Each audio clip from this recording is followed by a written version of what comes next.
It seems that this is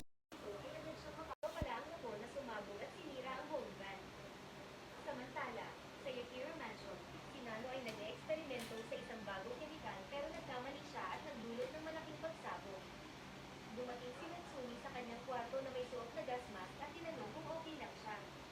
Humingi ng tawad si Nano dahil sa pagkasira ng kwarto pero sinabi ni Natsumi na mas malala ang kalagayan niya dahil lumalaki ang kanyang mga kalamnan sa labas ng proporsyon sa buong katawan niya.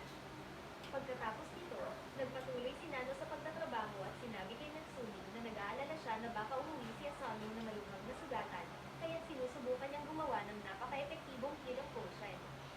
Tinanong niya si Natsumi kung hindi ba siya nag-aalala para kay Asano at sumagot siya na nag-aalala rin siya. Naghanda siya ng isang malaking tingin para salubungin si Asano pag uwi niya pagkatapos ng misyon. Naniniwala siya na kahit nasugatan si Tapos Asano,